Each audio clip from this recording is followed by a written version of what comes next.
My name is Sarah Mitchell, and I'm 26 years old. 3 months ago, I emptied my entire savings account to pay for my nephew's life-saving heart surgery.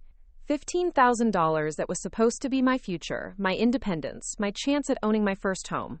I made the donation anonymously because I didn't want recognition or gratitude. I just wanted baby Lucas to live. But at his christening ceremony, when my own aunt looked me in the eye and told me I didn't deserve to be there because I was too selfish to help my family in their time of need, I felt my world crumble. How could they say I didn't help when I had given everything I had? Then Pastor Williams stood up to read the acknowledgments, and one moment of truth would expose the cruelest betrayal I never saw coming. Before we jump back in, tell us where you're tuning in from, and if this story touches you, make sure you're subscribed because tomorrow I've saved something extra special for you. The summer heat in Millbrook, Tennessee was already stifling at 8 in the morning as I loaded my nursing bag into my Honda Civic. The small town where I grew up looked exactly the same as it had when I left for college 8 years ago. Main Street still boasted the same weathered storefronts, the same faded awnings, and the same sense that time moved differently here than in the rest of the world. The Mitchell Construction Company sign still dominated the corner of Maple and First, its bold red letters announcing my family's presence in this community that had shaped my childhood in ways I was only beginning to understand. I had driven the 3 hours from Nashville the night before, reluctantly returning for what my mother had called a family emergency. My nephew Lucas, my brother Jake's 8-month-old son, needed immediate heart surgery at Children's Hospital in Memphis. The medical bills were crushing my family, and according to the tearful phone calls I had been receiving for weeks, I was their last hope. The irony wasn't lost on me that after years of feeling invisible in this family, I was suddenly indispensable when they needed something from me. Growing up in the Mitchell household had been like living in a carefully choreographed play, where everyone knew their role except me. My father, David Mitchell, was Millbrook's most successful contractor, a man whose weathered hands had built half the houses in town, and whose reputation for quality work stretched across 3 counties. He was the kind of Southern gentleman who tipped his hat to ladies on the street and never missed a Sunday service at Millbrook Community Church. Everyone respected David Mitchell, and he carried that respect like armor, protecting not just himself but the carefully constructed image of his perfect family. My mother, Linda, was the embodiment of Southern grace and hospitality. She organized every charity drive, coordinated every church social, and could produce a 7-course dinner for unexpected guests, with seemingly no effort at all. Her blonde hair was always perfectly styled, her makeup never smudged, and her smile never wavered, even when she was quietly correcting my posture, or reminding me to speak more softly because ladies didn't raise their voices. Linda Mitchell was the woman every other woman in Millbrook aspired to be, and she had spent my entire childhood making sure I understood that I fell short of that standard. Then there was Jake, my older brother by 4 years, who seemed to have been born knowing exactly how to be everything our parents wanted in a child. With his sandy blonde hair, easy smile, and natural athleticism, Jake commanded attention from the moment he walked into any room. He was quarterback of the Millbrook High football team, homecoming king, valedictorian, and somehow managed to make it all look effortless. While I struggled to get noticed for academic achievements, Jake received standing ovations for simply existing. The pecking order in our house was established early and never questioned. Jake's needs came first, always. His schedule determined our family's rhythm, his moods dictated our dinner conversations, and his future was the lens through which every family decision was made. When Jake wanted to play football, Dad rearranged his work schedule to attend every practice and game. When Jake needed tutoring, Mom hired the best teachers money could buy. When Jake decided to study business in college, Dad started grooming him to take over Mitchell Construction before he had even declared his major. I, on the other hand, existed in the spaces left over after Jake's needs were met. My accomplishments were acknowledged with polite nods, my interests were tolerated rather than encouraged, and my dreams were treated as nice hobbies that would eventually give way to more practical concerns. When I told my parents I wanted to become a nurse, my father's response was to ask why I didn't want to do something more important, like teaching, which at least contributed to the community in a meaningful way. My mother suggested that nursing was too emotionally demanding for someone as sensitive as me. Perhaps I should consider something in administration instead. The favoritism wasn't subtle, but it was so consistent that I began to think it was normal. Families had hierarchies, I told myself. Jake was older, more outgoing, more naturally gifted at the things that mattered to my parents. It made sense that he would receive more attention. What I didn't understand then was that healthy families don't operate with such rigid rankings, where one child's worth is elevated at the expense of another's. The signs were everywhere, woven into the fabric of our daily life so completely that I barely noticed them until I was old enough to recognize the pattern. When Jake broke my favorite doll during one of his indoor football games, my parents replaced it with a cheaper version and told me I should be more careful about leaving my toys where Jake might accidentally damage them. When I broke Jake's model airplane while cleaning his room as punishment for some forgotten transgression, I was grounded for 2 weeks and forced to use my allowance to buy him a better replacement. Family photos told the story of our hierarchy more clearly than any words could. In every picture, Jake stood in the center with our parents flanking him, their hands on his shoulders, their faces beaming with pride. I was consistently positioned to the side, slightly behind, often partially obscured by someone else's body. Looking at our family albums years later, I could trace my gradual disappearance from the frame, as if the camera had decided I wasn't worth including in the composition. The pattern extended to how our parents spoke about us to others. Jake's achievements were announced with fanfare at church, shared with neighbors over the fence, and recounted to relatives during holiday gatherings. When I made honor roll 6 semesters in a row, my mother mentioned it once to her sister in passing, almost apologetically, as if she didn't want to take up too much time with something so minor. When Jake barely graduated high school despite my tutoring him through his senior year, my parents threw a celebration party and invited half the town. Extended family followed suit without question. My paternal aunt, Carol, who lived one town over and visited monthly for Sunday dinners, would arrive with gifts for Jake and barely acknowledge my presence. Uncle Tom, my mother's brother, would slip Jake $20 bills for good grades while praising me for being such a good helper to my mother. Preparing and narrating this story took us a lot of time, so if you are enjoying it, subscribe to our channel. It means a lot to us. Now back to the story. Even my grandparents seemed to have more photos of Jake displayed in their living room than they had of me, despite the fact that I visited them more frequently and helped with household tasks that Jake ignored. The favoritism became most painful during milestone moments that should have been celebrations of my individual achievements. When I graduated valedictorian from high school, the family dinner afterward was dominated by discussion of Jake's upcoming college plans. When I received a scholarship to nursing school, my parents spent the evening debating whether Jake should major in business or engineering.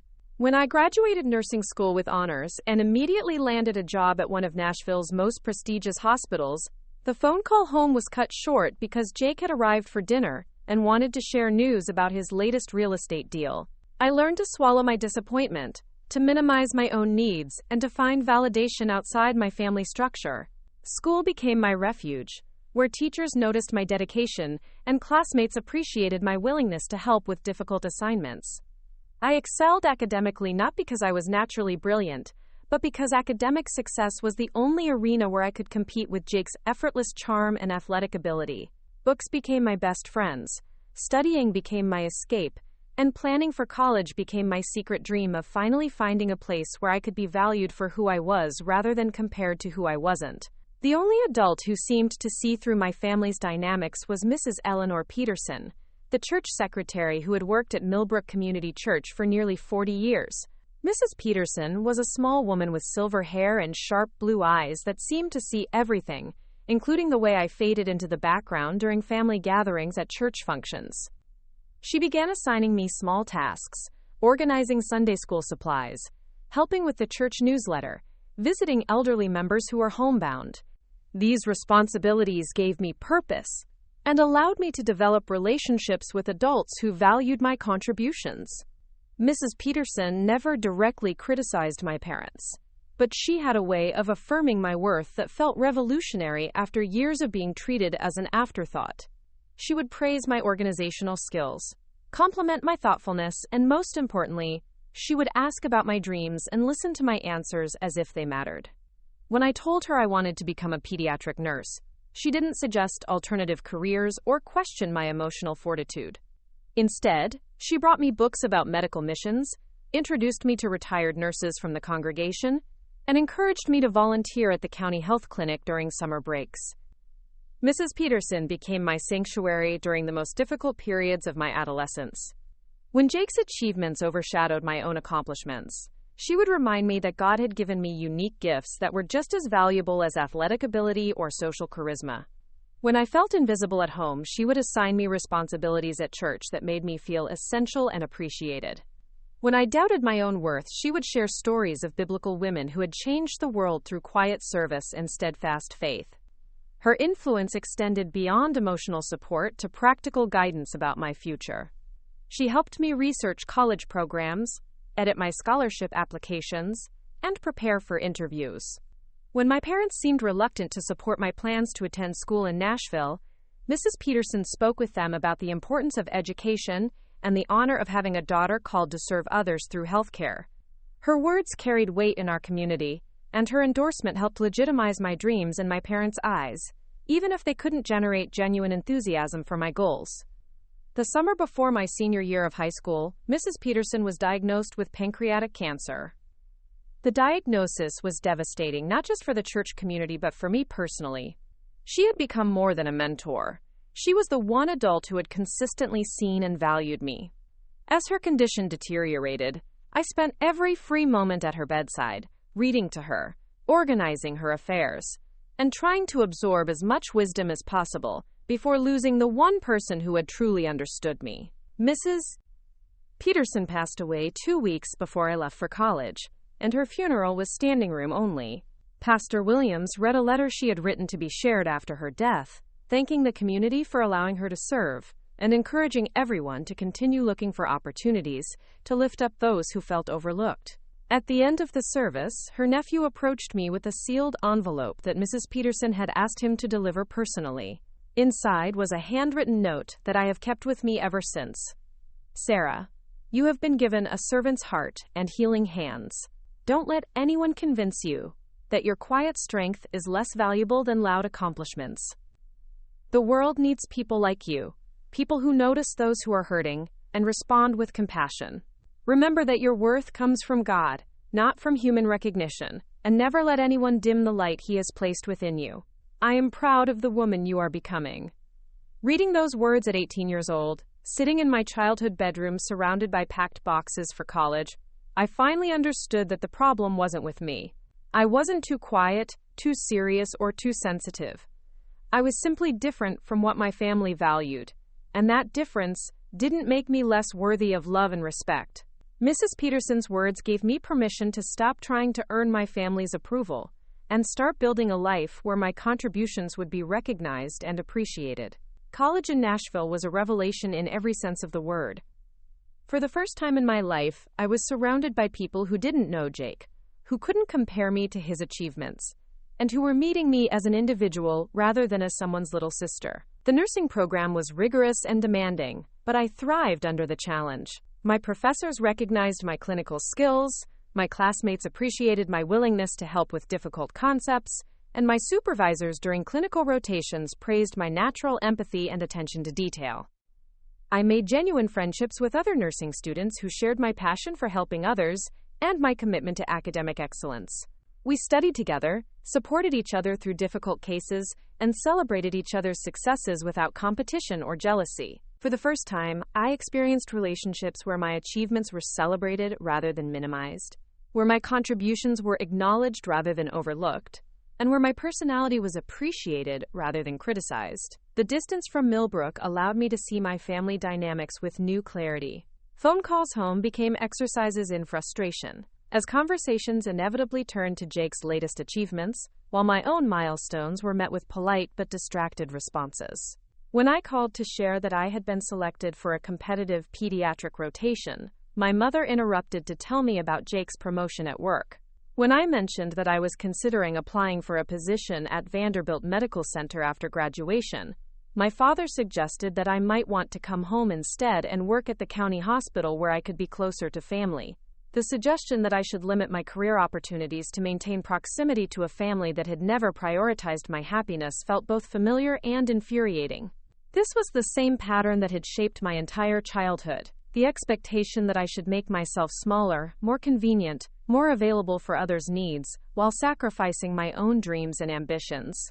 But college had given me a different perspective on my worth and possibilities, and I was no longer willing to accept that my role in the family was to be perpetually available for whatever support others might need.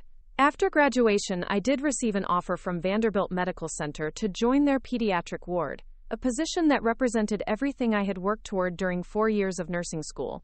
The salary was excellent, the opportunities for advancement were substantial, and the chance to work with some of the region's best pediatric specialists was beyond anything I had dared to hope for. When I called home to share the news, expecting at least polite congratulations, my parents' response was lukewarm at best.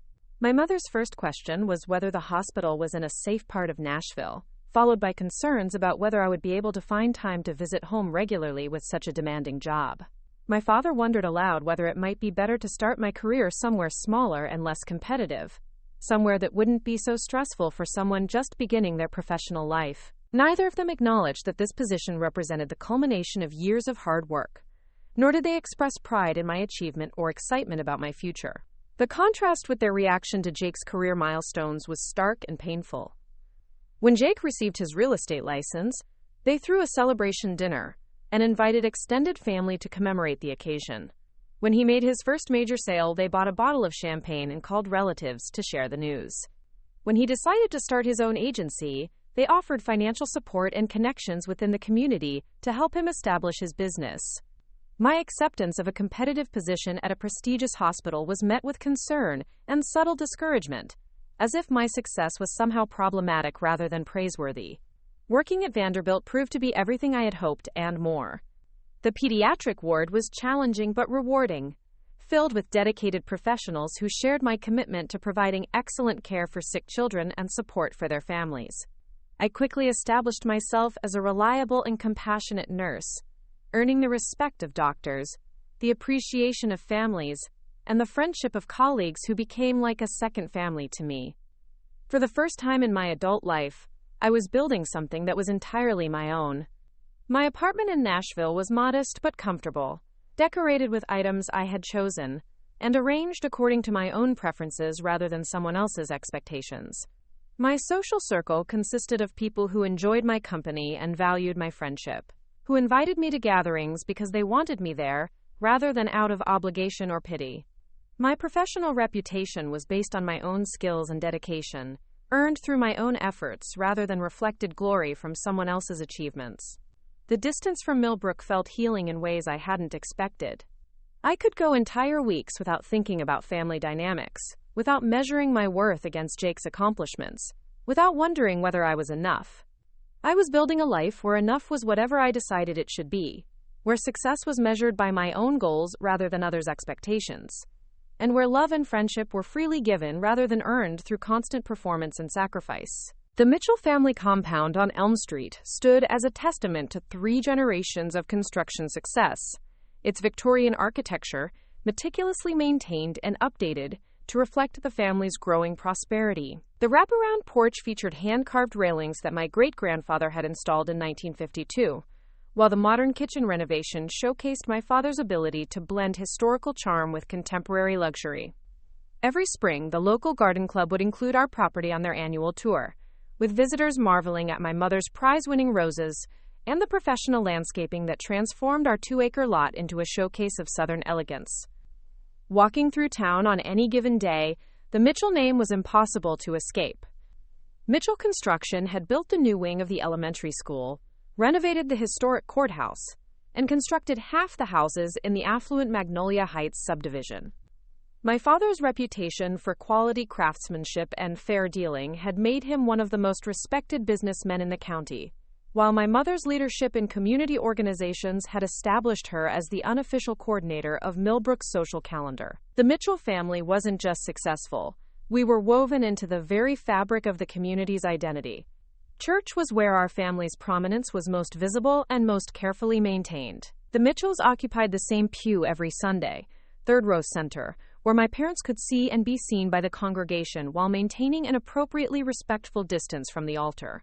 My father served on the board of deacons, my mother coordinated the ladies' auxiliary, and Jake had been youth group president throughout high school. Even our financial contributions were strategically visible, with my parents' names appearing on every major building campaign and charity drive that the church undertook. The performance of family perfection required constant attention to detail.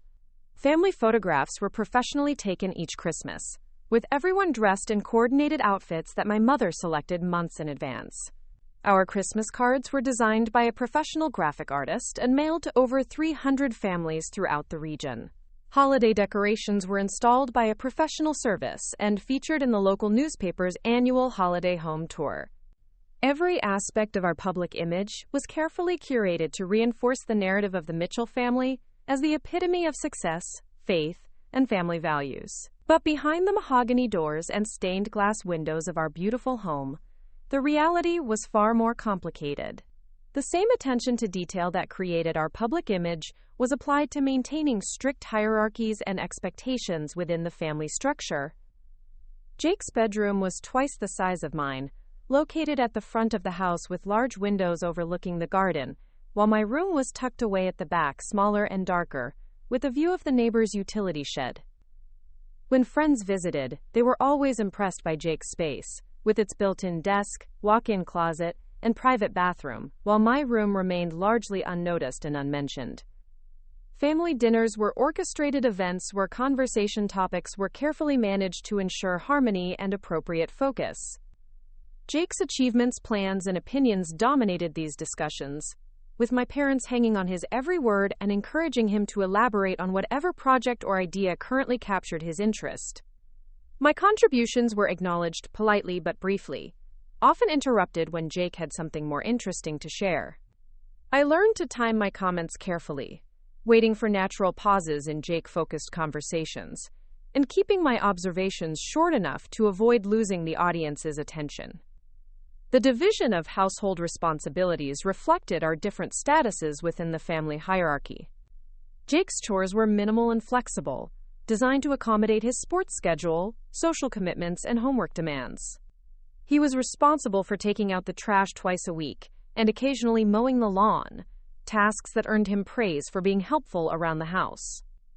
My responsibilities were more extensive and less negotiable, including setting and clearing the dinner table, loading and unloading the dishwasher, folding and putting away laundry, and maintaining the cleanliness of common areas throughout the house. When I complained about the unequal distribution of work, my parents explained that Jake had more demanding commitments outside the home and needed to focus his energy on activities that would benefit his future. They suggested that I was naturally more detail-oriented and better suited to household tasks, framing my increased responsibilities as recognition of my capabilities rather than evidence of favoritism.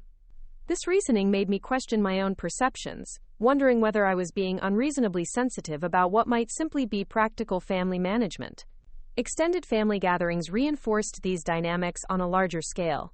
Holiday celebrations at our house or at my grandparents' farm inevitably centered around Jake's latest accomplishments, with aunts and uncles asking detailed questions about his football season, his college plans, or his part-time job at the hardware store. I would sit quietly at the children's table long after I had outgrown it, listening to adult conversations that rarely included requests for my input or curiosity about my interests and activities. Gift-giving occasions revealed the depth of the favoritism in ways that were impossible to ignore or rationalize. Jake's birthday presents were always significant and carefully chosen, often items he had specifically requested or expensive surprises that demonstrated thoughtful consideration of his interests. His 16th birthday brought a used pickup truck, his high school graduation earned him a laptop computer, and his college acceptance was celebrated with a weekend trip to Atlanta for a Braves game. My birthdays were marked with more modest gifts, often practical items like clothing or school supplies, presented with less fanfare and celebration. The most painful part of these dynamics wasn't the material inequality, but the emotional message it conveyed about my relative importance within the family structure. When Jake succeeded, the entire family celebrated, with phone calls to relatives, social media posts, and sometimes small parties to mark significant achievements. When I succeeded, the response was more muted, with polite congratulations that quickly shifted to other topics or concerns about whether I was pushing myself too hard academically. This pattern continued throughout high school, where my consistent academic excellence was overshadowed by Jake's athletic achievements and social popularity. My parents attended his football games religiously, often driving hours to away games and organizing tailgate parties for other parents. They made it to some of my academic competitions and award ceremonies, but their attendance felt obligatory rather than enthusiastic, and they rarely stayed for the social events that followed these occasions. The message I internalized was that my value lay in being useful, accommodating, and undemanding.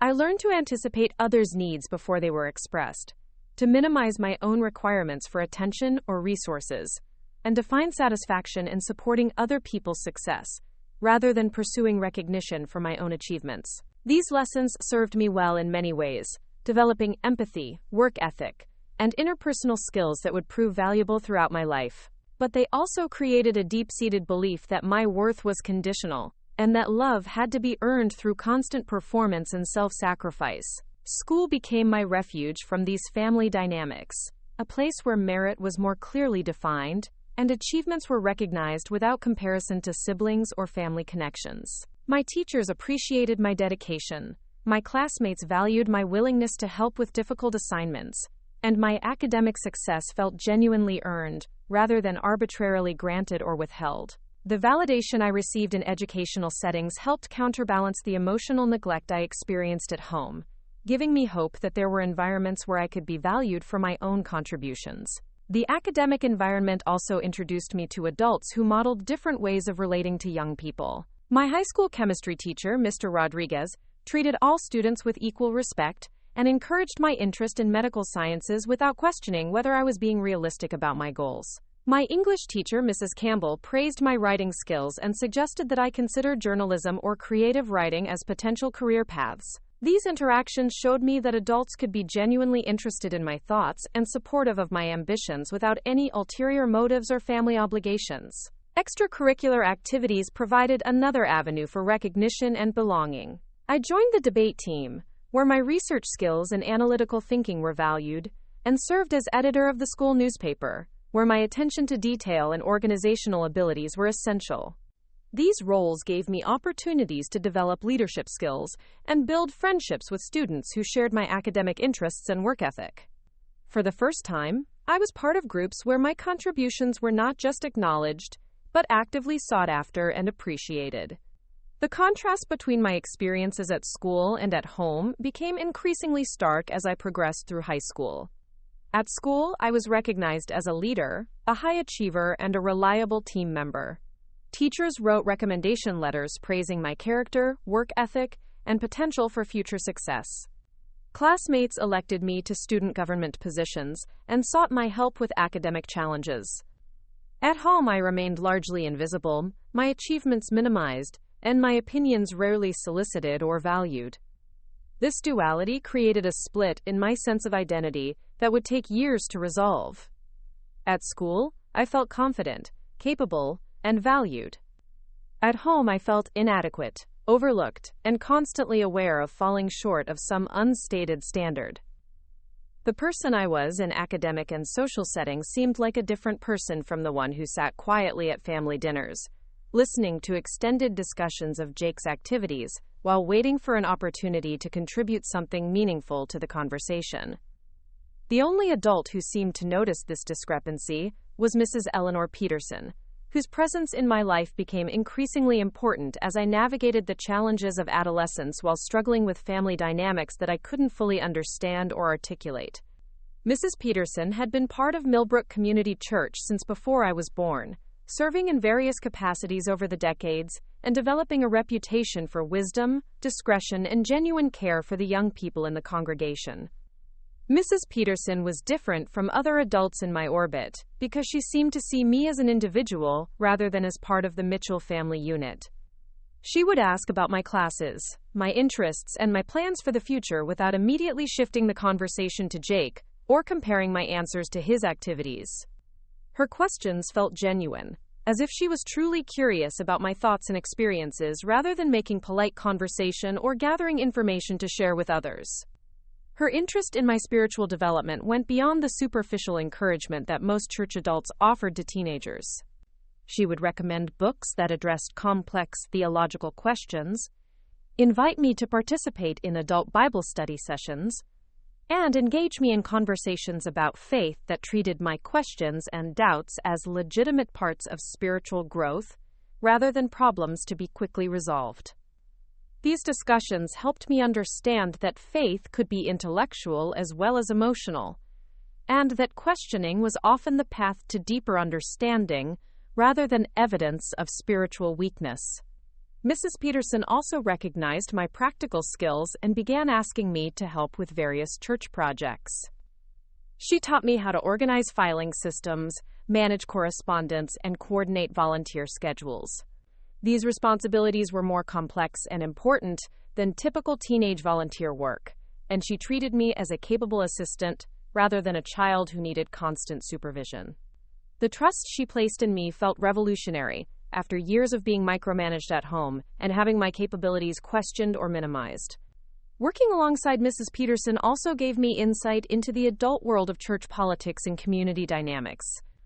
I learned that even in faith communities, there were conflicts, disagreements, and personalities that clashed in ways that required careful navigation. Mrs. Peterson modeled how to address these challenges with grace, firmness, and strategic thinking, lessons that would prove valuable throughout my adult life. She showed me that kindness and strength were not mutually exclusive, and that effective leadership often required both compassion and clear boundaries. Her mentorship extended beyond church work to personal guidance about navigating family relationships and planning for the future. Mrs. Peterson never directly criticized my parents or questioned their parenting decisions, but she had a way of affirming my perceptions and validating my feelings that helped me trust my own judgment. When I expressed frustration about feeling overlooked at home, she would remind me that every person had unique gifts that weren't always immediately recognized or appreciated by those closest to them. She was the first adult who encouraged me to think seriously about college and career planning as personal decisions rather than family obligations. While my parents seemed to assume that I would attend a local school and pursue a practical degree, Mrs. Peterson asked about my dreams and interests without immediately qualifying them with concerns about feasibility or family expectations. She helped me research nursing programs, understand scholarship opportunities, and prepare for college interviews with a level of support and encouragement that I wasn't receiving at home. Mrs. Peterson's influence became even more significant during my junior year of high school, when I began seriously considering my post-graduation plans. While my parents were focused on Jake's college recruitment process and the various universities that were interested in his football abilities, Mrs. Peterson was helping me understand the academic requirements for nursing school and the steps I needed to take to make myself a competitive candidate for scholarships and admission. She introduced me to retired nurses from the congregation who shared stories about their careers and the satisfaction they had found in healthcare work. These conversations helped me understand that nursing was not just a job but a calling that would allow me to use my natural empathy and attention to detail in service of others. The validation I received from these women, who saw nursing as a noble and important profession, contrasted sharply with my parents' lukewarm response to my career interests. When I expressed doubts about my ability to succeed in such a demanding field, Mrs. Peterson would remind me of the qualities she had observed in my church work: my reliability, my compassion for others, my ability to remain calm under pressure, and my attention to detail in managing complex projects. She helped me see that the skills I was developing through volunteer work were directly applicable to healthcare, and that my personality was well suited to the demands of nursing practice. Her support became even more crucial during my senior year when the college application process highlighted the differences in how my family approached my future compared to Jake's. While Jake's college visits were family events, with my parents taking time off work to accompany him to campus tours and meetings with coaches, my college visits were solitary affairs that I arranged and paid for myself. Mrs. Peterson offered to drive me to nearby campuses when my parents were unavailable, and she helped me prepare questions to ask during interviews and information sessions. The disparity in family support became most apparent when scholarship opportunities arose. Jake's athletic scholarship offers were celebrated with family dinners and phone calls to relatives, while my academic scholarship applications were treated as personal projects that didn't require family involvement or recognition. Mrs. Peterson helped me understand the application requirements, edit my essays, and prepare for scholarship interviews, filling a gap that I was only beginning to recognize existed in my family support system. When I received my first scholarship offer, a partial academic scholarship to a nursing program 3 hours away in Nashville, Mrs. Peterson was the first person I told. Her genuine excitement and pride in my achievement felt more meaningful than my parents' polite congratulations, which were quickly overshadowed by concerns about the distance from home and questions about whether I was prepared for the independence that college would require. Mrs. Peterson's response was entirely different. She celebrated my achievement as recognition of my hard work and academic excellence, and she encouraged me to see the scholarship as evidence that others recognized my potential for success in nursing. Her confidence in my abilities helped me trust my own instincts about college and career planning, even when family support was lukewarm or mixed with discouragement about my choices. The summer before my senior year brought unexpected challenges when Mrs. Peterson was diagnosed with pancreatic cancer. The diagnosis was devastating not just for her family and the church community, but for me personally. She had become my primary source of encouragement and guidance, the one adult who consistently saw and valued my individual potential, rather than viewing me primarily as Jake's sister or the Mitchell's younger daughter. As her condition deteriorated over the following months, I spent increasing amounts of time at her house, helping with household tasks, organizing her papers, and simply providing companionship during a difficult period. These visits gave us opportunities for deeper conversations about faith, purpose, and the importance of using our gifts in service of others. She shared stories about her own journey through young adulthood, the challenges she had faced in finding her place in the world, and the ways that service to others had given her life meaning and satisfaction. During one of our last conversations, Mrs. Peterson talked about the legacy she hoped to leave through the young people she had mentored over the years. She spoke specifically about seeing potential in individuals who hadn't yet recognized their own strengths, and about the responsibility that came with being given opportunities to make a difference in the world. Her words felt like a commissioning, a charge to use whatever gifts I had been given in ways that would honor the investment she had made in my development. Mrs. Peterson passed away in early spring of my senior year, just 2 months before graduation. Her funeral was one of the largest in Millbrook's recent memory, with former students, church members, and community leaders gathering to honor a woman who had touched countless lives through quiet service and individual attention. The pastor's eulogy focused on her gift for seeing potential in others, and her commitment to helping young people discover their calling and purpose. At the conclusion of the service, Mrs. Peterson's nephew approached me with a sealed envelope that she had asked him to deliver personally. Inside was a handwritten letter that I have treasured ever since. Words of encouragement and challenge that helped shape my understanding of my own identity and purpose. She wrote about seeing gifts in me that I hadn't yet fully recognized, about the importance of trusting my own judgment, even when others didn't understand my choices, and about the responsibility that came with being given opportunities for education and service. Reading her letter in the church parking lot after her funeral, I felt both profound grief at losing my most important mentor and deep gratitude for the ways she had shaped my understanding of my own worth and potential. Her belief in me had sustained me through difficult periods of feeling overlooked and undervalued at home, and her guidance had given me practical tools for pursuing my goals despite limited family support. Most importantly, her example had shown me that individual attention and encouragement could transform a young person's sense of possibility and self-worth. The loss of Mrs. Peterson made my final months of high school feel more solitary and uncertain.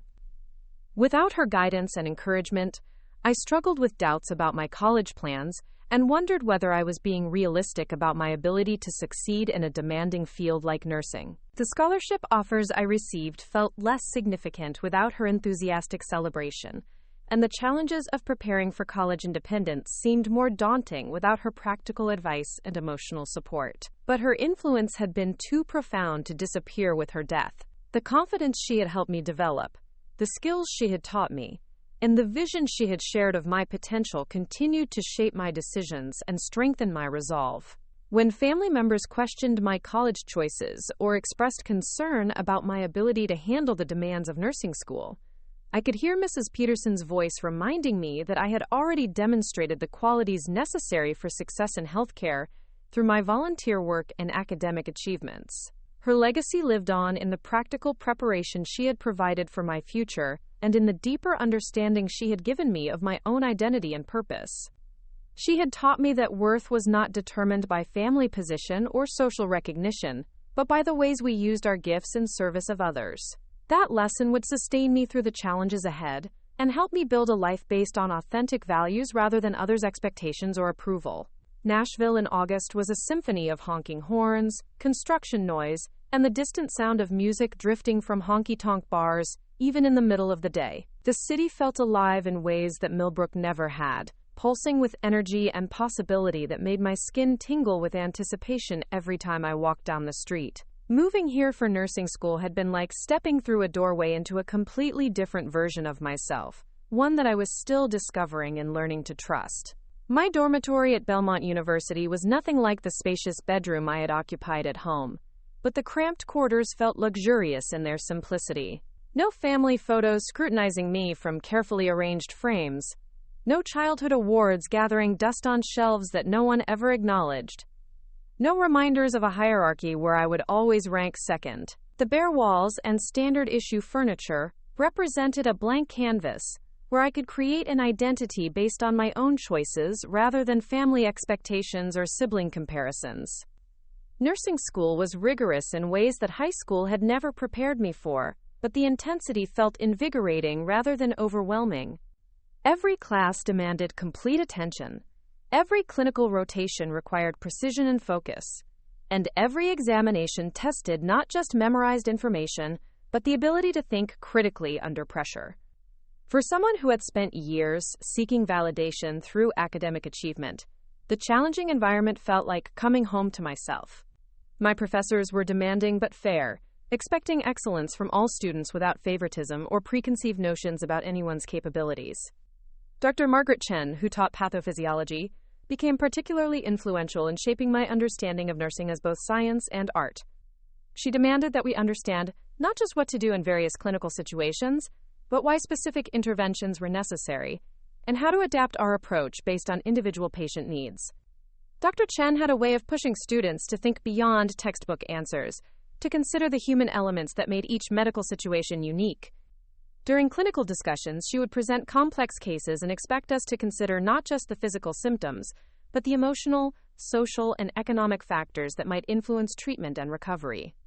These exercises taught me to see patients as complete human beings, rather than collections of symptoms, a perspective that would prove invaluable throughout my career. The clinical rotations were where theoretical knowledge transformed into practical skills, and where I discovered that I had intuitive abilities that went beyond what could be taught in classrooms. My first assignment was in the medical surgical unit of a downtown hospital, where I worked alongside experienced nurses who had seen everything and weren't easily impressed by eager students. But something about my approach to patient care seemed to resonate with both the nursing staff and the patients themselves.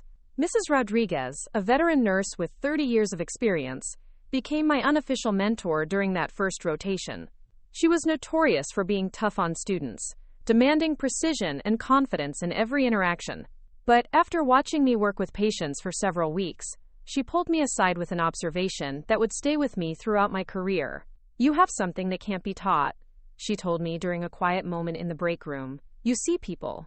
Not just their illness, not just their needs, but who they are as human beings. That's a gift, and it's going to make you an exceptional nurse if you nurture it." Her words meant more to me than any grade or evaluation, because they confirmed something I had sensed but hadn't been able to articulate. Working with patients felt natural in ways that other activities never had. I could anticipate their needs before they expressed them, provide comfort during difficult procedures, and communicate with family members in ways that reduced their anxiety and increased their confidence in the care their loved ones were receiving. The pediatric rotation was where I truly found my calling. Working with sick children required a different kind of patience and creativity, along with the ability to communicate with both young patients and their terrified parents. Children responded to my quiet manner and gentle approach, while parents seemed to trust my competence and compassion during some of the most stressful moments of their lives. One case in particular shaped my understanding of what I wanted to do with my nursing career.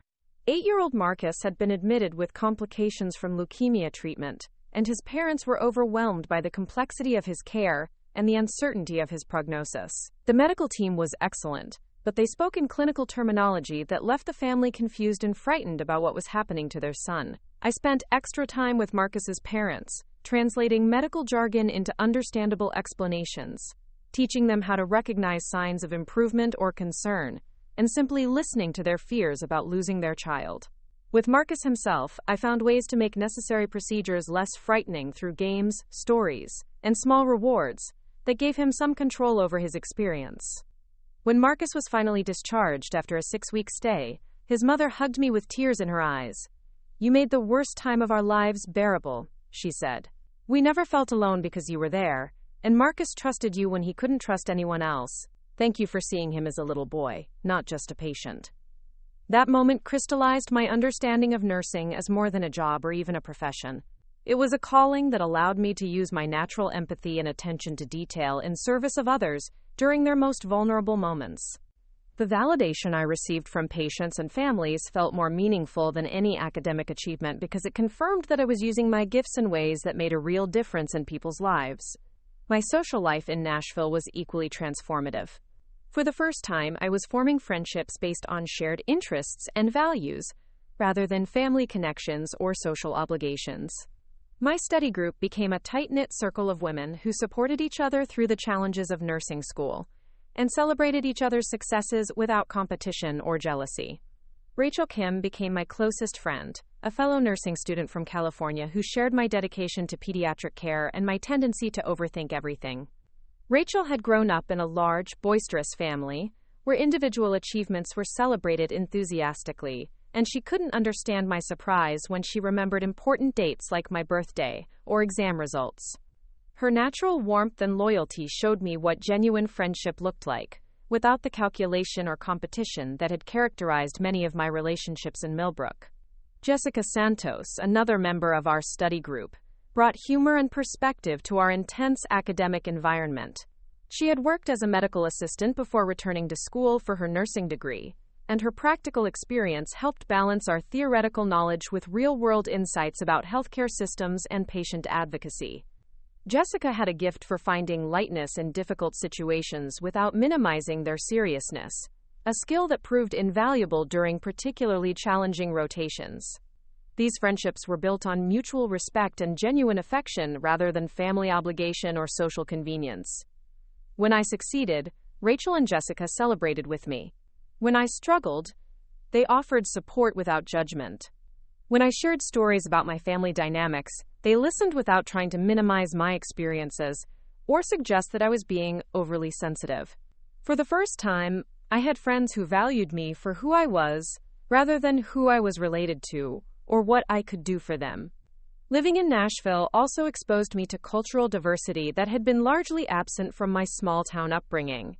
My classmates came from different states, countries, and backgrounds, bringing perspectives that challenged my assumptions and broadened my understanding of the world.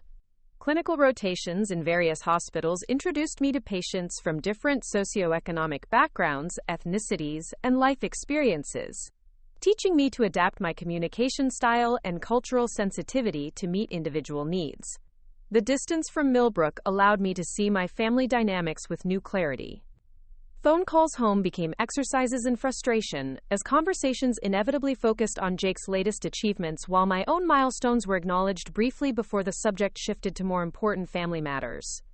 When I called to share that I had received the highest grade in my pharmacology class, my mother's response was polite but distracted, quickly transitioning to news about Jake's promotion at work and his girlfriend's pregnancy announcement.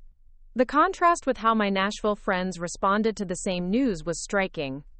Rachel insisted on taking me out for dinner to celebrate, Jessica bought me a small gift to commemorate the achievement, and my study group made it a point to acknowledge my success during our next meeting. The difference in responses highlighted how starved I had been for genuine recognition and celebration of my accomplishments. Holidays became particularly difficult as I navigated the tension between family expectations and my growing independence. Returning to Millbrook for Christmas break felt like putting on clothes that no longer fit properly, constricting and uncomfortable after months of freedom and self-determination. Family dinners resumed their familiar pattern of Jake-focused conversations, with my experiences in nursing school treated as mildly interesting but not worthy of extended discussion. The most painful part of these visits was watching my parents' continued investment in Jake's success, contrasted with their lukewarm support for my academic achievements. Jake's girlfriend Emma was welcomed into the family with enthusiasm, included in family photos and celebrations, while my friendships were barely acknowledged and never explored with genuine interest. When I mentioned that I was considering applying for competitive summer internships at prestigious hospitals, my parents' response was concern about whether I was pushing myself too hard, rather than pride in my qualifications for such opportunities. The summer between my junior and senior years brought an internship opportunity at Vanderbilt Medical Center's Pediatric Intensive Care Unit, one of the most competitive programs in the region. The selection process was rigorous, involving written applications, interviews, and recommendations from multiple professors. When I learned that I had been chosen from over 100 applicants, I felt a surge of pride and validation that confirmed my commitment to pediatric nursing. The internship was intense and demanding, requiring 12-hour shifts in a high-stress environment, where split-second decisions could mean the difference between life and death for critically ill children. The learning curve was steep, and the emotional toll was significant, but I thrived in the challenging environment. The experienced nurses who supervised interns were impressed by my clinical skills, my ability to remain calm under pressure, and my natural rapport with both patients and families.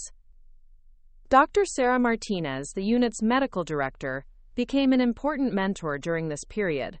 She was a pediatric intensivist who had built her career on excellence in patient care and innovation in treatment protocols. Dr. Martinez had a reputation for being demanding but fair, expecting the highest standards from everyone on her team, while providing the support and guidance necessary for professional growth. During one particularly difficult case involving a toddler who had been injured in a car accident, Dr. Martinez observed my interactions with the child's parents and pulled me aside afterward for feedback.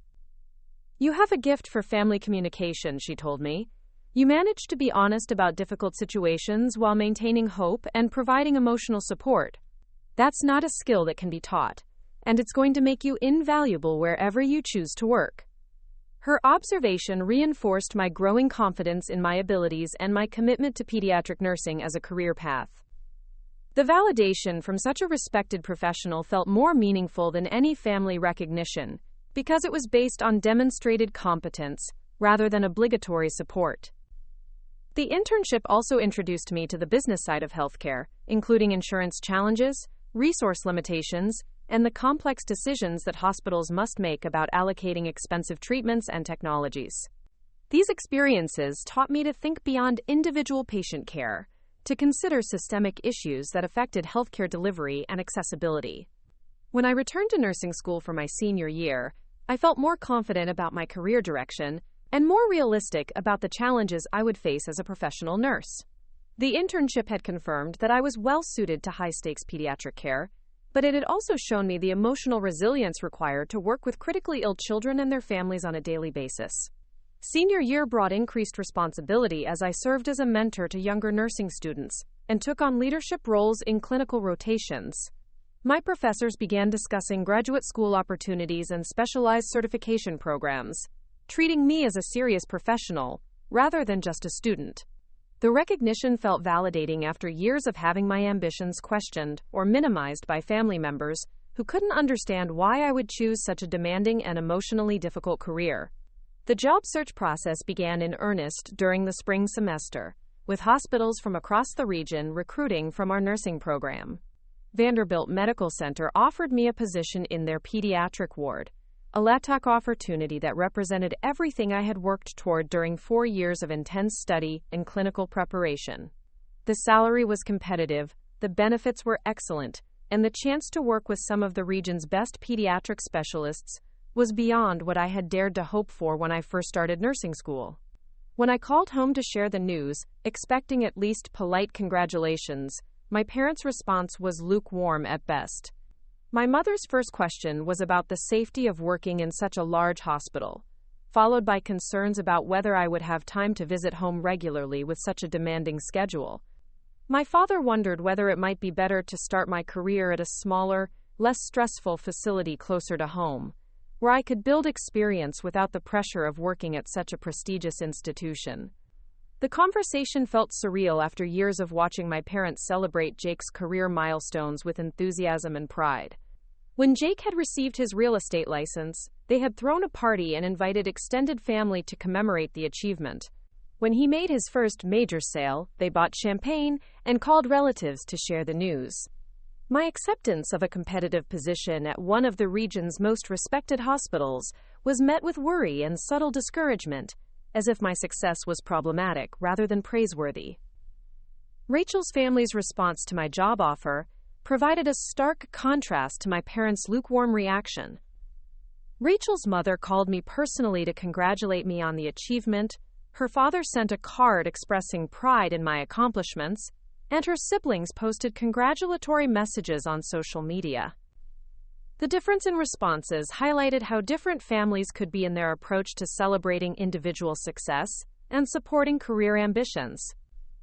Starting work at Vanderbilt felt like the culmination of everything I had worked toward since leaving Millbrook 4 years earlier. The pediatric ward was challenging but rewarding, filled with dedicated professionals who shared my commitment to providing excellent care for sick children and comprehensive support for their families. The learning curve was steep, but I adapted quickly to the demands of the position and established positive relationships with colleagues, supervisors, and the families we served. For the first time in my adult life, I was building something that was entirely my own. My apartment in Nashville was modest but comfortable, decorated according to my own preferences, and arranged to support my lifestyle and interests. My social circle consisted of people who enjoyed my company and valued my friendship, who invited me to gatherings because they wanted me there rather than out of obligation or convenience. The distance from Millbrook felt healing in ways I hadn't anticipated. Entire weeks could pass without thinking about family dynamics, without measuring my worth against Jake's accomplishments, without wondering whether I was enough. I was building a life where enough was whatever I decided it should be, where success was measured by my own goals rather than others' expectations, and where love and friendship were freely given rather than earned through constant performance and sacrifice. My professional reputation grew steadily during my first year at Vanderbilt. Supervisors praised my clinical skills and bedside manner, colleagues sought my input on difficult cases, and families specifically requested my assignment to their children's care teams. The recognition felt genuine and earned, based on demonstrated competence rather than family connections or social positioning. When my one-year employment anniversary approached, my supervisor, Janet Thompson, scheduled a performance review that exceeded my expectations. She praised my clinical skills, professional growth, and positive impact on unit morale. More importantly, she discussed opportunities for advancement and specialized training that could accelerate my career development. "You've exceeded every expectation we had when we hired you," Janet told me during the review meeting. "Your combination of technical skill and emotional intelligence makes you exactly the kind of nurse we want to retain and promote. I'd like to discuss some opportunities that could advance your career more quickly than the typical timeline."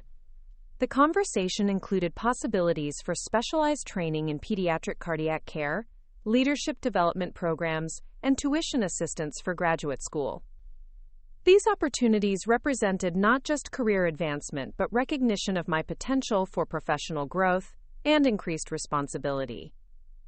The validation felt profound after years of having my ambitions questioned or dismissed by family members who couldn't understand my career choices.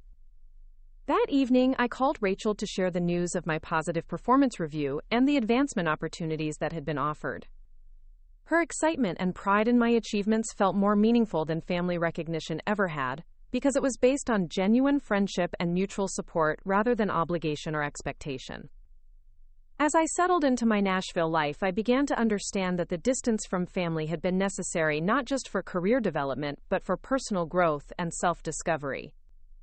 Away from the dynamics that had shaped my childhood, I was able to develop confidence in my own judgment, pursue relationships based on mutual respect and affection, and build a life that reflected my values and priorities rather than others' expectations.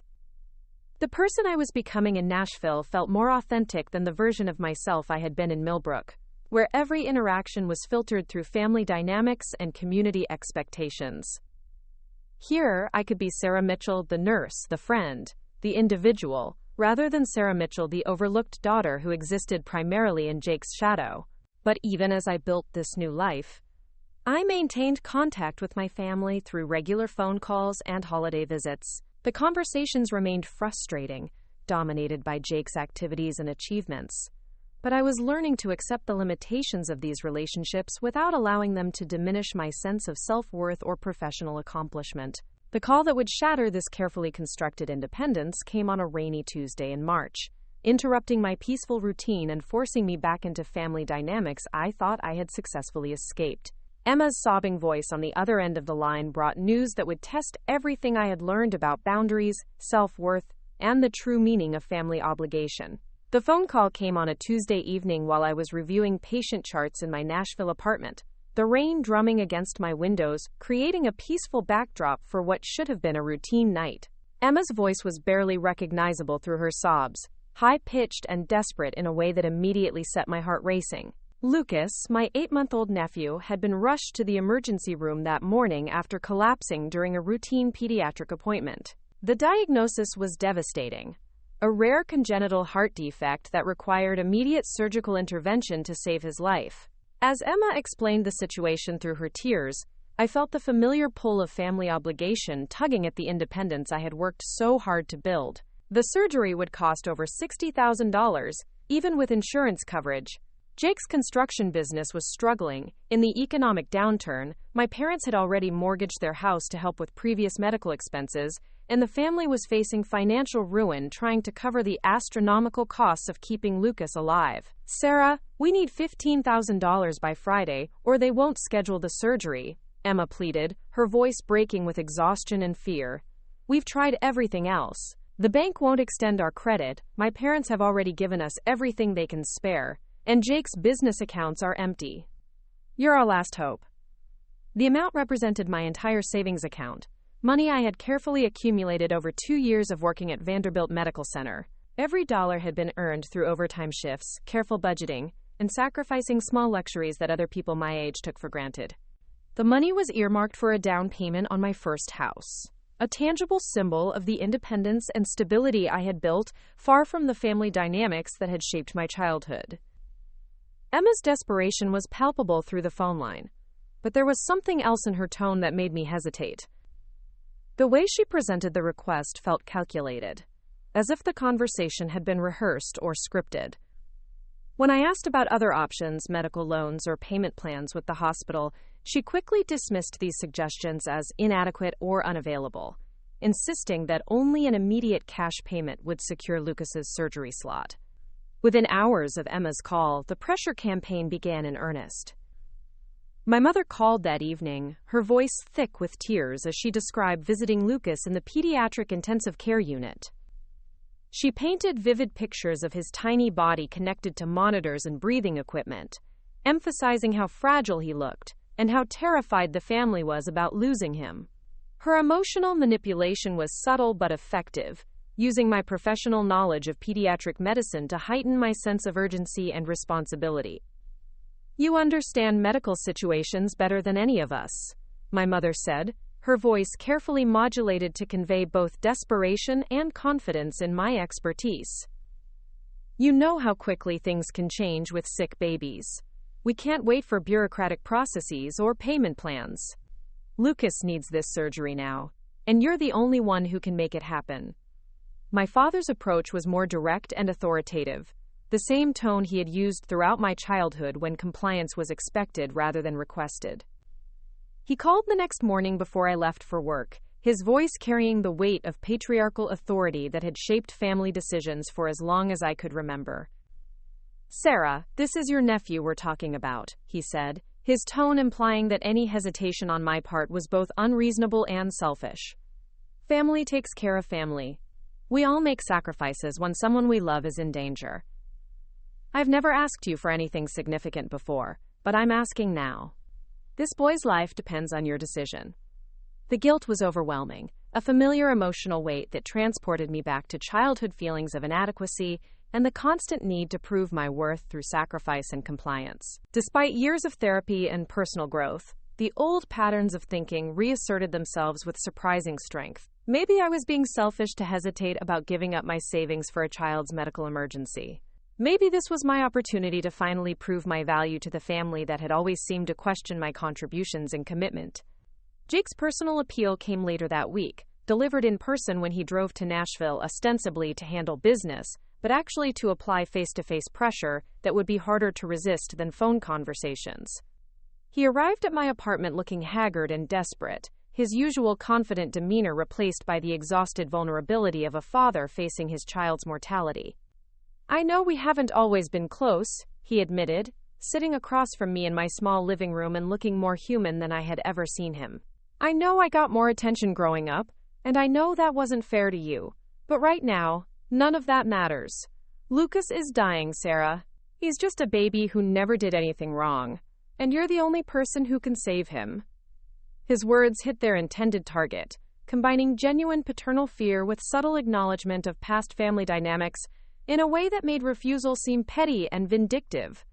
For a moment, I saw Jake not as the golden child who had overshadowed my entire childhood, but as a terrified father willing to humble himself to save his son's life. The vulnerability felt genuine, and it awakened protective instincts that overrode my rational concerns about the financial sacrifice being demanded. By the end of that week, I had made the decision that would change everything, though not in the way I expected. I agreed to transfer $15,000 directly to Children's Hospital in Memphis, covering the portion of Lucas's surgery costs that insurance wouldn't handle. The decision felt simultaneously generous and devastating, a sacrifice that proved my love for my nephew while destroying my own financial security and future plans. The process of making the donation was more complex than I had anticipated. The hospital's financial services department required extensive documentation and verification procedures for large charitable contributions, treating the payment as a formal gift rather than a simple bill payment.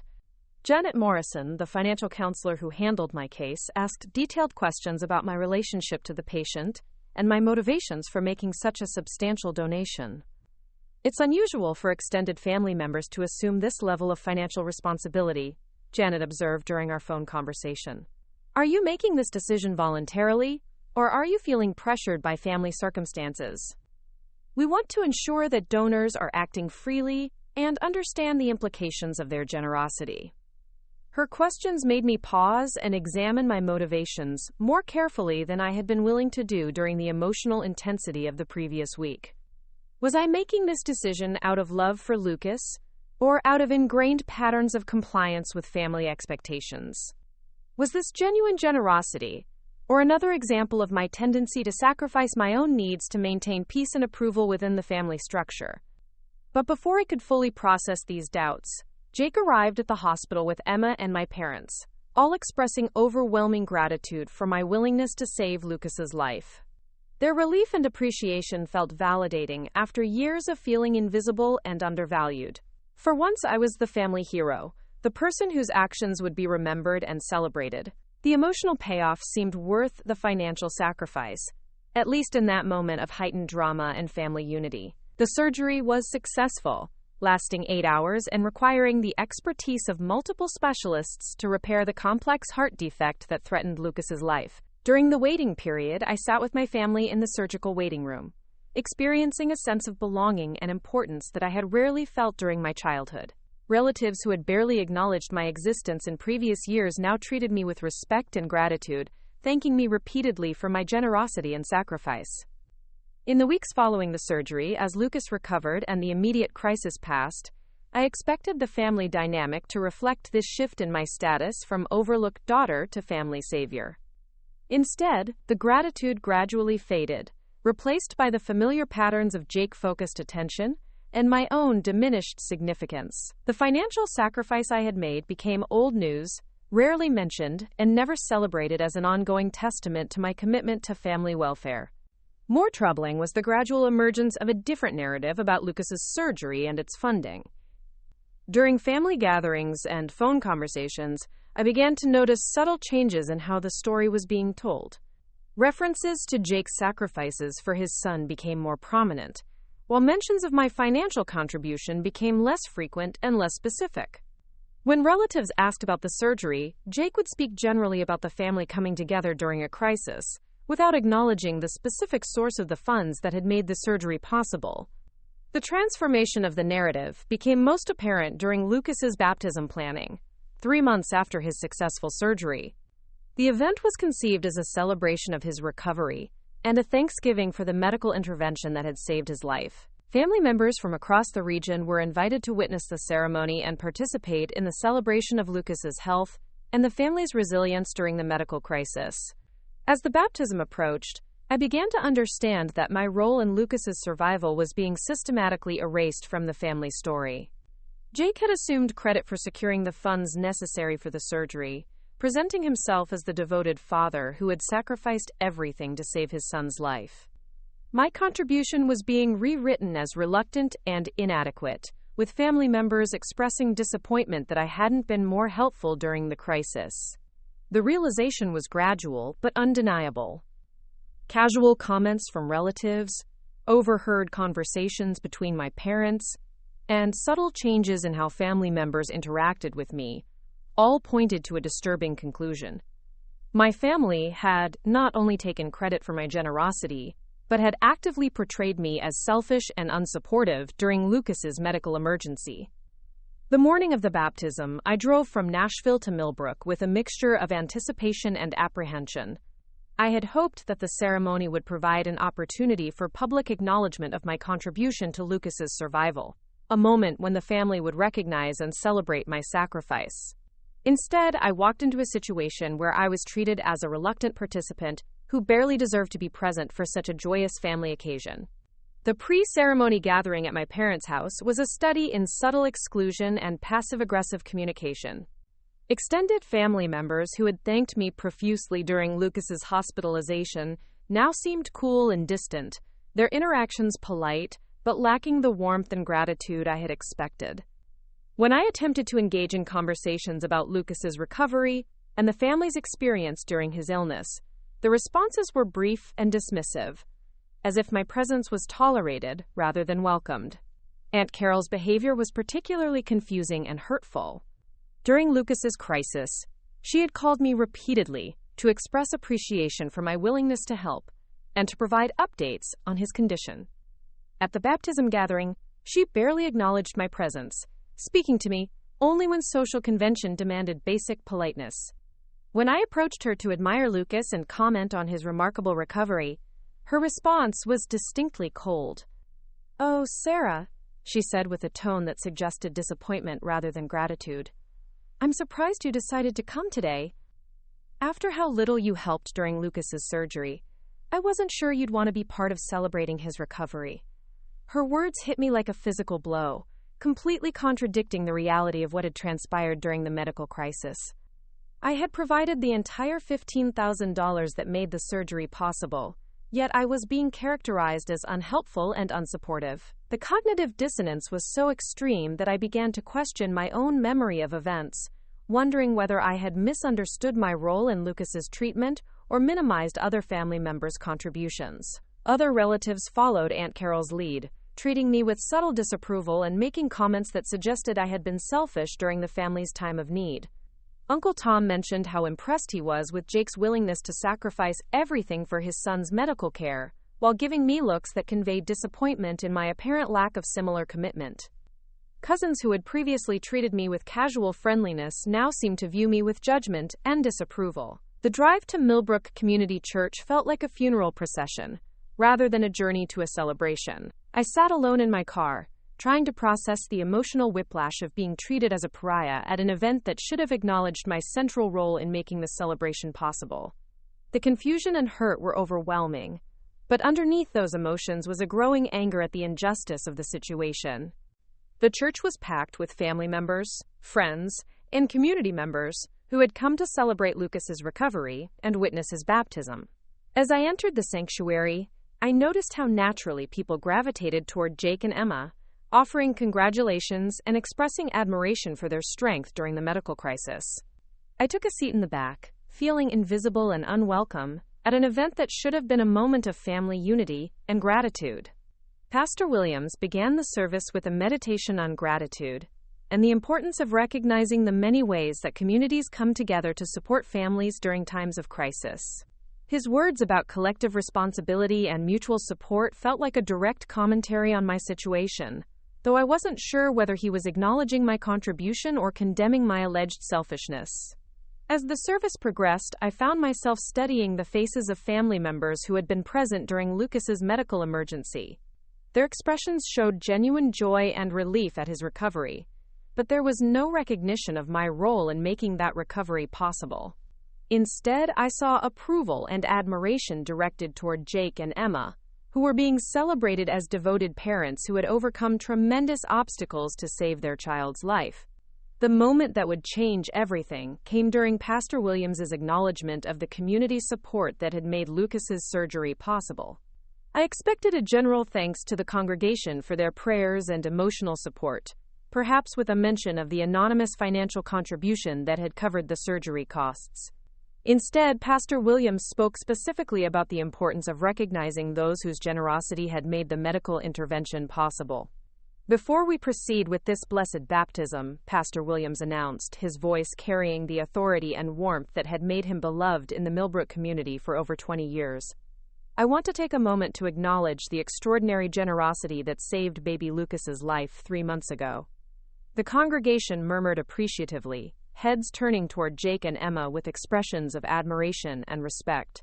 I felt my heart racing, wondering whether this would be the moment when my contribution would finally be acknowledged, and the false narrative about my selfishness would be corrected. Pastor Williams continued, consulting notes on his podium with the careful attention to detail that characterized his approach to important announcements. This community came together in remarkable ways to support the Mitchell family during their time of greatest need. But I want to specifically acknowledge the anonymous donor who contributed $15,000 directly to Children's Hospital to cover Lucas's surgical expenses. The silence in the church was profound, broken only by the gentle sounds of Lucas himself, who was blissfully unaware of the drama surrounding his baptism. Every face in the congregation was turned toward the front of the church, expecting Jake to be acknowledged as the source of the life-saving donation. But Pastor Williams wasn't finished. While the donor requested anonymity at the time, hospital records require us to properly acknowledge all charitable contributions for tax and legal purposes. The donation that saved Lucas's life was made by Sarah Mitchell, and I believe this community should know what a remarkable act of love and sacrifice this represents. The words hung in the air like a thunderclap, creating a moment of absolute silence before the congregation erupted in surprised murmurs and confused conversations. Every head in the church turned toward me in the back pew, faces showing expressions that ranged from shock to confusion to dawning understanding. Some people looked genuinely surprised and impressed, while others seemed to be recalculating their assumptions about family dynamics and my role in Lucas's recovery. Jake's face went completely white, his mouth opening and closing without sound as he processed the public revelation of information that contradicted the narrative he had been promoting for months. Emma looked equally shocked, her eyes darting between me and Jake as she tried to understand how the story she thought she knew had been so completely wrong. My parents' expressions showed horror rather than pride, as if they were witnessing a disaster rather than a moment of well-deserved recognition. The immediate aftermath of Pastor Williams's announcement was chaotic, with congregation members turning to each other in whispered conversations and confused expressions. Some people approached me after the service to express amazement and gratitude for my generosity, while others seemed to be reassessing everything they thought they knew about the Mitchell family dynamics. Mrs. Henderson, an elderly church member who had known our family for decades, was among the first to reach me after the service. "Sarah, dear," she said, taking my hands in hers with tears in her eyes, "I had no idea. We were all told that Jake had paid for the surgery himself. I can't believe you did something so generous, and had never said a word about it. Her words confirmed what I had suspected but hadn't wanted to believe. My family had not only failed to acknowledge my contribution, but had actively promoted a false narrative that gave Jake credit for my sacrifice. The deception was so complete and systematic that even close family friends had been misled about the source of Lucas's surgical funding. As more congregation members approached me with similar expressions of surprise and belated gratitude, the scope of the family's betrayal became increasingly clear. Jake had been receiving praise and admiration for months based on generosity that was actually mine, while I had been characterized as selfish and unsupportive during the family's greatest crisis. The confrontation in the church parking lot was swift and brutal. As soon as we were away from the congregation's watchful eyes, my father grabbed my arm and pulled me toward a secluded area behind the fellowship hall, his face red with anger and embarrassment. "Why did you tell Pastor Williams that you made that donation?" he demanded, his voice low but filled with fury. We had agreed as a family to let Jake handle the public aspects of Lucas's medical situation. "You've embarrassed him in front of the entire congregation." His words revealed the depth of the family's deception and their complete lack of understanding about the ethical implications of their actions. They had taken my anonymous donation and allowed Jake to claim credit for it, then acted as if I was the one behaving inappropriately by allowing the truth to be revealed. "I didn't tell Pastor Williams anything," I replied, my voice shaking with a combination of anger and hurt. "Hospital records show who made the donation. I gave $15,000 of my own money to save Lucas's life, and you've been letting everyone believe that Jake paid for the surgery." My mother's response was equally revealing and devastating. "Sarah, why are you trying to steal Jake's moment?" she asked, tears streaming down her face. "This is his son's baptism. He's been through so much stress and worry about Lucas's health. Why would you want to take away from his sense of accomplishment in saving his child?" Her words crystallized everything that was wrong with our family dynamics. Even when confronted with documentary evidence of my generosity and their deception, they were more concerned with protecting Jake's reputation than acknowledging my sacrifice or addressing their dishonesty. Aunt Carol joined the confrontation with characteristic bluntness, her voice carrying the moral authority she had assumed throughout my childhood whenever family discipline was required. "Sarah, I don't understand why you're being so vindictive," she said, her tone suggesting that I was the one behaving inappropriately. "We all know that Jake would have paid for the surgery if he had the money. You just happened to have savings available when the crisis occurred. That doesn't make you a hero." Her logic was so twisted that it took me a moment to formulate a response. According to her reasoning, my actual financial sacrifice was less significant than Jake's theoretical willingness to make a similar sacrifice if he had possessed the necessary resources. The fact that I had liquidated my entire savings account to save Lucas's life was being dismissed as a mere coincidence of timing and availability. Jake himself remained largely silent during this confrontation, his face showing a combination of shame and defiance that suggested he understood the ethical problems with the situation, but wasn't willing to acknowledge them publicly. When I looked directly at him and asked why he had allowed people to believe he had paid for Lucas's surgery, his response was defensive and self-serving. "I never explicitly said I paid for it," he mumbled, avoiding eye contact. "People made assumptions, and I didn't correct them because I didn't want Lucas's medical situation to become gossip fodder for the whole town. I was protecting our family's privacy." His explanation was both pathetic and infuriating, attempting to reframe systematic deception as noble protection of family interests. He had actively encouraged people to believe he was responsible for funding Lucas's surgery, while allowing me to be characterized as selfish and unsupportive during the crisis. The final revelation came when I learned that Jake had not only taken credit for my donation but had used it to enhance his business reputation throughout Millbrook. He had written letters to the local newspaper about the importance of family sacrifice, positioning himself as an example of parental devotion who had liquidated business assets to save his son's life. He had used the false narrative to secure new construction contracts from clients who were impressed by his supposed financial sacrifice and family commitment. The betrayal was so complete and calculated that it took my breath away. Not only had my family stolen credit for my generosity, But Jake had parlayed that stolen credit into business opportunities and community recognition that benefited him financially and professionally. My sacrifice had been transformed into his success story, while I was painted as the selfish family member who had been reluctant to help during a medical emergency. Standing in that church parking lot, surrounded by family members who were more concerned with damage control than with acknowledging their deception, I finally understood that I had never been truly part of this family in any meaningful sense. I had been a resource to be utilized when needed and discredited when convenient, but never a person whose feelings, sacrifices, or contributions mattered in their own right. The drive back to Nashville felt like an escape from prison, each mile putting distance between me and the toxic dynamics that had shaped my entire life. For the first time, I understood that the problems in my family relationships weren't about my inadequacies or failures to earn love and recognition. They were about fundamental character flaws in people who were willing to steal credit for others' generosity, while simultaneously portraying those same people as selfish and uncaring. 6 months later, I received a brief text message from Jake. "Sorry about the misunderstanding at the baptism. Hope we can move past it." The message contained no acknowledgement of the systematic deception, no gratitude for the financial sacrifice that had saved his son's life, and no recognition of the emotional damage caused by months of being falsely characterized as selfish and unsupportive. I never responded to that text message, and I never returned to another family gathering in Millbrook.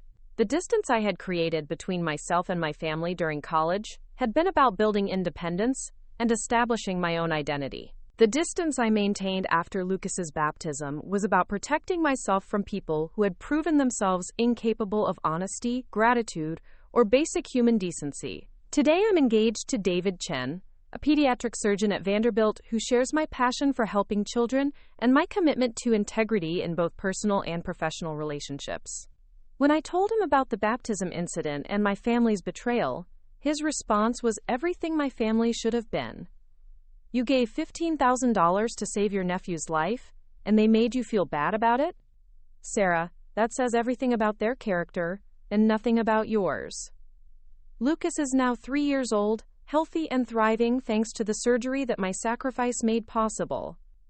I hope that someday he'll learn the truth about who made his continued life possible, but I'm no longer invested in receiving recognition or gratitude from family members who have proven themselves incapable of honesty or appreciation. The experience taught me that my worth isn't determined by family recognition or community approval, but by my own actions and the authentic relationships I choose to build with people who value integrity and reciprocal respect. Sometimes the most loving thing you can do is remove yourself from relationships that diminish your light and prevent you from becoming the person you're meant to be. The weeks following the baptism revelation passed in a haze of emotional exhaustion and clarity that felt simultaneously devastating and liberating. I had driven back to Nashville that Sunday evening with my hands shaking on the steering wheel, my mind replaying the confrontation in the church parking lot over and over until the words lost their meaning and became just sounds of anger and denial. The 3-hour drive felt endless, each mile marker representing another step away from a family that had never truly seen me as anything more than a convenient resource. My apartment in Nashville felt like a sanctuary when I finally walked through the door, the familiar silence and order providing a stark contrast to the chaos and emotional manipulation I had just escaped. I sat on my couch in the dark for hours, not bothering to turn on lights or check my phone, just processing the magnitude of what had been revealed and what it meant for my future relationship with the people who had raised me. The betrayal was so complete and systematic that it challenged my understanding of basic human decency. These weren't strangers who had taken advantage of my generosity, or distant relatives who had misunderstood the situation. These were the people who had claimed to love me, who had raised me, who should have been my strongest advocates and supporters. Instead, they had stolen credit for my sacrifice while simultaneously painting me as selfish and uncaring to anyone who would listen. Rachel found me there the next morning, having used her spare key when I didn't answer repeated phone calls or text messages. Her face showed immediate concern when she saw me still wearing the dress I had worn to the baptism, my makeup smeared from crying, my hair disheveled from a sleepless night of emotional turmoil. "Sarah, what happened?" she asked, sitting beside me on the couch and taking my hands in hers. "You look like someone died. Was the baptism that terrible?" Telling her the story required me to articulate what had happened in ways that made the betrayal even more stark and unbelievable. As I described the systematic deception, Jake's theft of credit for my donation, and my family's angry response to being exposed, Rachel's expression shifted from concern to outrage to a kind of protective fury that I had never seen from her before. "They what?" she said when I finished the account, her voice rising with indignation. "Sarah, they literally stole credit for your generosity, and then had the audacity to be angry when the truth came out? That's not family dysfunction, that's sociopathic behavior." Her reaction helped validate my own feelings, which had been oscillating between righteous anger and self-doubt about whether I was overreacting to a misunderstanding. Rachel's professional background in psychology gave weight to her assessment, and her friendship gave me permission to feel the full extent of my hurt and anger without minimizing or rationalizing the situation. Over the following days, Rachel helped me process the emotional aftermath, while my other friends rallied around me with support and outrage on my behalf. Jessica brought groceries and cooked meals when I couldn't summon the energy to take care of basic needs. Maria, another nurse from the pediatric ward, covered some of my shifts when I called in sick for the first time in 2 years of employment. These friends, who had no obligation to support me beyond genuine affection, provided the care and concern that my biological family had failed to offer. The contrast was both healing and heartbreaking. Here were people who had known me for a few years, showing more loyalty and compassion than family members who had known me since birth. Their responses helped me understand that healthy relationships were characterized by reciprocal support, honest communication, and genuine concern for each other's well-being, rather than the manipulation, competition, and conditional love that had defined my family experience. My supervisor at the hospital, Janet Thompson, noticed the change in my demeanor during our weekly staff meeting and asked to speak with me privately afterward. I had been trying to maintain professional composure despite the emotional turmoil, but apparently my distraction and subdued mood were more obvious than I had realized. "Sarah, you seem different this week," Janet observed with the direct but caring approach that made her an effective leader. "You're usually one of our most engaged team members, but you've been going through the motions. Is everything all right? Are you dealing with a personal crisis?" Her question opened floodgates that I hadn't intended to breach in a professional setting. I found myself telling her about the baptism incident, the family betrayal, and the emotional aftermath that was affecting my ability to focus on work responsibilities. Janet listened without interruption, her expression showing the kind of professional concern that gradually shifted to personal outrage as the story unfolded. "Sarah, that's not just family drama," she said when I finished. "That's financial fraud and character assassination. They took credit for your charitable donation and used it to enhance someone else's reputation while damaging yours. If this were happening between coworkers, we'd be talking about disciplinary action and potential legal consequences." Her perspective helped me understand that the situation transcended typical family conflict and crossed into territory that would be considered unethical or even illegal in other contexts. The fact that it involved family members didn't make the behavior acceptable or something I should tolerate for the sake of maintaining relationships. Janet also offered practical support that went beyond professional obligations. She approved additional personal days if I needed time to address the situation, connected me with the hospital's employee assistance program for counseling services, and assured me that my job performance wouldn't be affected by temporary personal struggles that were beyond my control. "You're one of our most valuable nurses," she told me. "Your patients love you, your colleagues respect you, and your clinical skills are exceptional. Don't let family toxicity undermine your professional confidence or personal well-being. You deserve better than what they're giving you." The validation from my supervisor, combined with support from friends and colleagues, helped me understand that the problem wasn't with me or my expectations for how family members should treat each other. The problem was with people who were willing to exploit generosity while punishing the generous person for not giving more enthusiastically or publicly. Dr. Amanda Foster, the pediatric psychologist who worked with our unit, approached me during a quiet moment in the break room several days after my conversation with Janet. She had overheard enough corridor conversations to understand that I was dealing with family issues, and she offered professional insights that helped me contextualize the situation. What you're describing sounds like a classic case of scapegoating within a dysfunctional family system, she explained. One person, usually the most psychologically healthy member, becomes the repository for all the family's problems and negative emotions. They're simultaneously expected to solve everyone's crises, and blamed for not doing enough, or doing it with the wrong attitude. Her analysis resonated with patterns I had observed throughout my childhood, but had never been able to articulate clearly. I had been the family member who was expected to be mature, responsible, and self-sacrificing, while Jake was allowed to be impulsive, demanding, and self-centered. When problems arose, I was expected to provide solutions, but when credit was distributed, my contributions were minimized or ignored entirely. Dr. Foster also helped me understand that my family's response to the baptism revelation was predictable, rather than surprising. Dysfunctional families don't respond well to truth-telling, she explained. When their preferred narrative is challenged by facts, they often escalate their attacks on the truth-teller, rather than acknowledging reality. Your family's anger isn't about your behavior, it's about their discomfort with being exposed. This perspective helped me stop questioning my own judgment and start accepting that I was dealing with people whose priorities and values were fundamentally different from my own. They valued appearance over authenticity, family loyalty over individual justice, and Jake's comfort over my well-being. Understanding these differences didn't make their behavior acceptable, but it helped me stop expecting them to change, or to suddenly develop empathy and integrity they had never demonstrated. The phone calls from family members began about a week after the baptism, tentative attempts to restore contact that revealed their complete lack of understanding about the magnitude of their betrayal. My mother called first, her voice carefully modulated to convey concern rather than defensiveness. "Sarah, honey, we haven't heard from you since Sunday," she said, as if my absence were mysterious rather than a direct response to their treatment of me. "We're worried about you driving back to Nashville when you were so upset. Are you all right?" Her question revealed the depth of their disconnect from reality. They were concerned about my emotional state during a 3-hour drive, but not about the systematic deception and character assassination that had caused that emotional state. Their priorities were so skewed that they could worry about my physical safety while ignoring the psychological damage they had inflicted.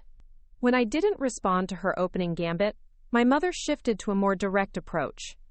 "Sarah, I think there's been a misunderstanding about what happened at the baptism. Pastor Williams shouldn't have shared private financial information without consulting the family first. We're going to speak with him about the appropriateness of his announcement." Her response was breathtaking in its audacity. Rather than acknowledging their deception or expressing gratitude for my sacrifice, she was planning to blame Pastor Williams for revealing the truth.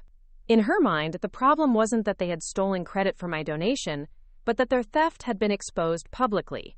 I listened to her voicemail without responding, just as I ignored the subsequent messages from my father, Jake, and various relatives who had apparently been recruited to mediate the situation. Their attempts at reconciliation all shared common themes: minimizing the significance of what had happened, suggesting that I was overreacting to a misunderstanding, and implying that my continued absence was causing unnecessary family drama. None of them acknowledged the systematic deception, expressed genuine gratitude for my financial sacrifice, or took responsibility for the months of character assassination I had endured.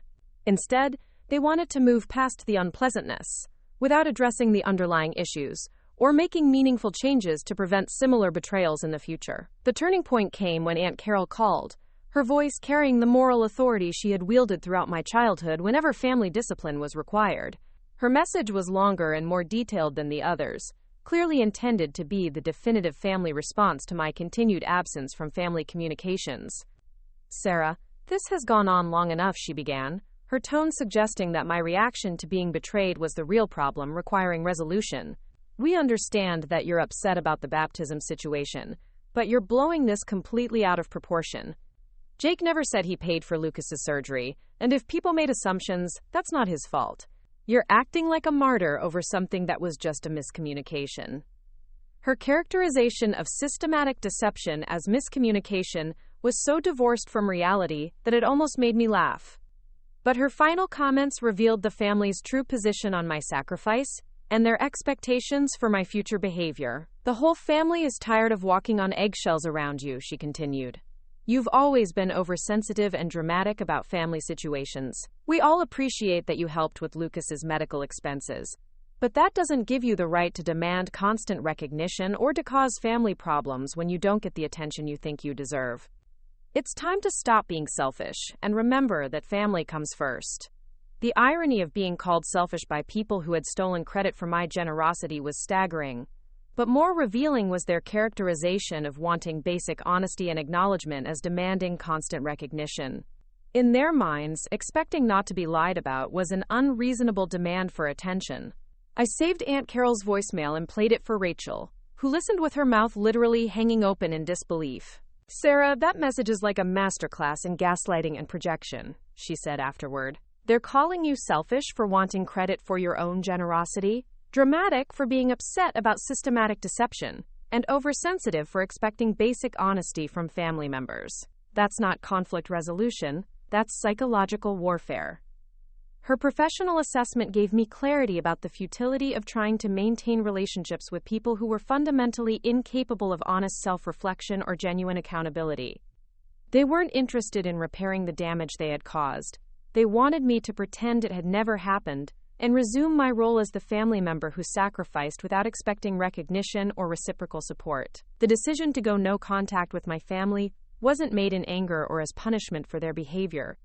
It was made as a form of self-preservation, protecting myself from people who had proven themselves willing to exploit my generosity, while simultaneously punishing me for not being more enthusiastic about being exploited. I changed my phone number, blocked family members on social media, and instructed friends not to share information about my life with anyone from Millbrook. The silence that followed felt peaceful rather than lonely, like the end of a constant low-level stress that I had carried for so long that I hadn't realized its weight until it was gone. 6 months after the baptism incident, I met David Chen at a medical conference in Atlanta. He was a pediatric cardiologist presenting research on innovative surgical techniques for congenital heart defects, and I was attending sessions on postoperative nursing care for pediatric cardiac patients. Our professional interests aligned perfectly, but our personal connection developed more gradually through conversations about patient advocacy, healthcare ethics, and the importance of maintaining integrity in both professional and personal relationships. David's background was as different from mine as possible. He had grown up in a large, boisterous family where individual achievements were celebrated enthusiastically and where sibling relationships were characterized by mutual support rather than competition.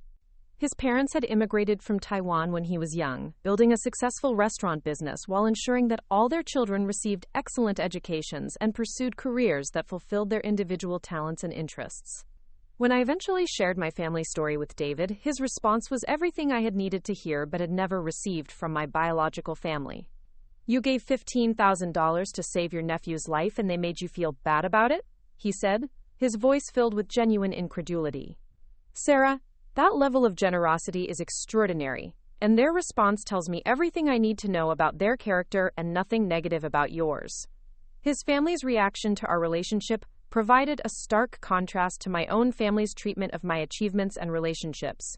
David's parents welcomed me warmly, asking thoughtful questions about my work and expressing genuine interest in my experiences as a pediatric nurse. His siblings included me in family gatherings without reservation, treating me as an individual worthy of attention and affection rather than as an appendage to their brother's life. When David and I became engaged 18 months after meeting, his family celebrated with enthusiasm and immediately began planning ways to include me in their traditions and holiday celebrations. The contrast with my own family's lukewarm responses to my previous achievements and relationships was both healing and heartbreaking, showing me what family support could look like when it was genuine rather than conditional. Planning our wedding provided opportunities to create new traditions and build relationships based on mutual respect and affection, rather than obligation and hierarchy. We decided to have a small ceremony focused on celebrating our commitment to each other and our shared values, surrounded by people who genuinely supported our relationship and wanted to participate in our joy. The absence of my biological family from our wedding was noticeable but not devastating. Their empty chairs were filled by friends, colleagues, and David's extended family members who had embraced me as one of their own. The celebration felt authentic and joyful in ways that family gatherings in Millbrook never had, characterized by genuine affection rather than performance and competition. Mrs.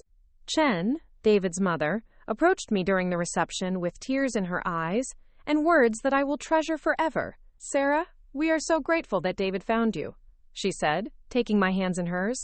"You make him happy in ways we've never seen before, and you've brought so much kindness and wisdom to our family. We love you not because you're David's wife, but because of who you are as a person." Her words represented everything I had longed to hear from my own family, but had never received. The unconditional acceptance and genuine appreciation felt revolutionary after a lifetime of conditional love and competitive dynamics. Today, 3 years after the baptism revelation, I work as a charge nurse in Vanderbilt's pediatric cardiac unit, leading a team of nurses who provide care for children with complex heart conditions.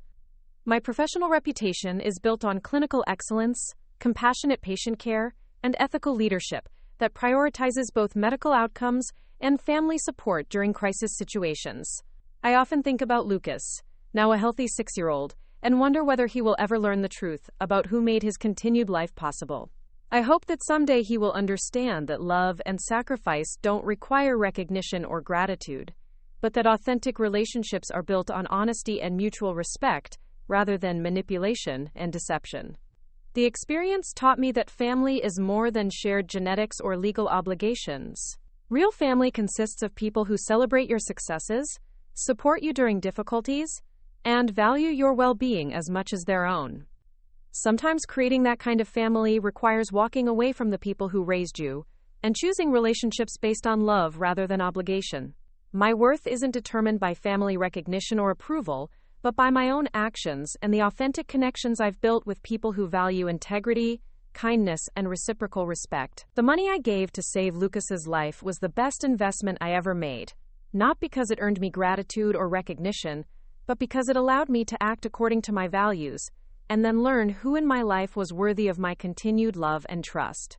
For anyone who has ever felt invisible in their own family, who has given everything only to be characterized as selfish, who has sacrificed for people who took credit for their generosity, please know that your worth exists, independent of others' recognition. You deserve relationships where your contributions are acknowledged, your sacrifices are appreciated, and your presence is celebrated rather than tolerated. Sometimes the most loving thing you can do is create distance from people who diminish your light and prevent you from becoming the person you're meant to be. That distance isn't punishment or abandonment. It's self-preservation and the foundation for building relationships that nurture rather than exploit your capacity for love and generosity. Up next, you've got 2 more standout stories right on your screen. If this one hit the mark, you won't want to pass these up. Just click and check them out.